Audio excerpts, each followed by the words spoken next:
I always think there's something very special about being able to go out into your own garden and pick your own vegetables and produce and fruit. And if you're interested in growing some of your own blueberries, can I suggest that you think about growing this lovely variety here, which is called Vaccinium Blueray.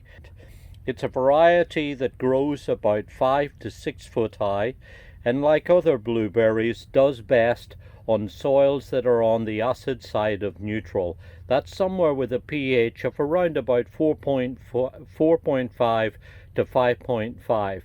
Once you start getting into neutral or calcareous conditions, then you need to think about either trying to modify the pH of the soil by adding a soil acidifier, or better still probably isolating the soil, building up a raised bed, or perhaps even growing them in containers, because it's easy to grow them on a lime-free soil, but not so easy when you've got lime in the soil. That leads to chlorosis, kind of yellowing of the foliage and so on.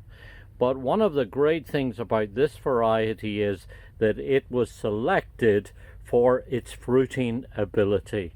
And that means that when it crops, and this is an early to mid-season variety, it carries beautiful clusters of these gorgeous, big, very delicious, bright blueberries, large and abundant crops.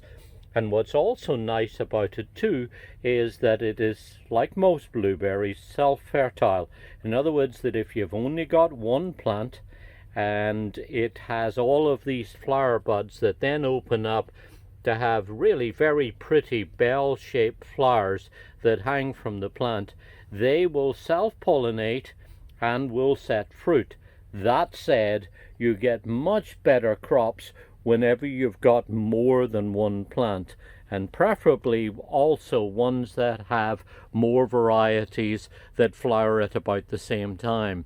Set up good cross-pollination situations, and you can be sure therefore to have an abundant crop from a really good producing variety.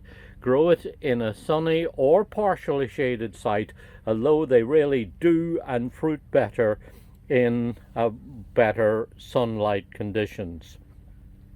You can grow it in a dedicated fruit area if you wish, but I would suggest you think about growing this in amongst other shrubs, because besides the fact that it produces these delicious berries, it's also quite an attractive plant in that, as I mentioned, it carries the pretty little bell-shaped flowers now in springtime, but also pretty foliage that lasts through the summertime, and then often goes a nice bronzy, orangey, reddish shade in the fall, and as you see from this plant, actually persists through the winter time too, so it can be semi-evergreen.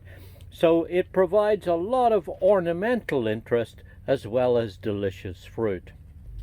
Now, what I think is really interesting is that this variety stretches all the way back to 1934. That's when it was hybridized. It was selected and introduced in 1955 and has been around all of that time. In fact, it is one of the commercial varieties that is still widely grown on blueberry farms today. Shows just how important this is as a commercial variety, and also why you should consider growing it in your home. But for me, what's really fascinating about this variety is that its development, in fact, for that matter, the whole of blueberry production as we know it today, stems from the vision of one man.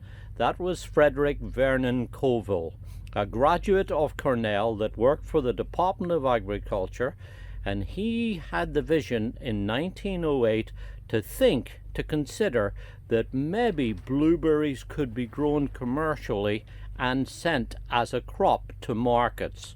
You see, prior to that, blueberries were collected in the wild, and there were teams of pickers that went out and seasonally picked the plants, but of course there's a lot of variation with that, a lot of seasonality, and also of course expense too.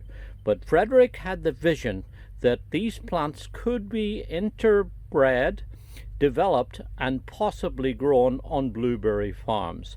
And he set out near his farm in New Hampshire to find varieties in the wild that would have commercial propositions. And he selected and developed several forms that he found in the wild, and then he published a paper that was called Experiments in Blueberry Production, that was noticed by a lady here in New Jersey, Elizabeth C. White. Her family had a cranberry bog, and they noticed that maybe there might be possibilities in producing blueberries as a crop. So she contacted Frederick. They collaborated and worked together on selecting varieties, and together they developed a series of varieties that were bred and introduced and trialed. And when he retired in 1937, on the farms there was no less than 68,000 different seedlings, varieties that were under trial, and one of those was this variety, Blueray. So you can get some idea of the work and importance of that one man, but also I hope you'll see the resilience and reliability of this very fine variety. This is Vaccinium Blueray, a very important and really delicious variety of blueberry that you might think about growing in your garden.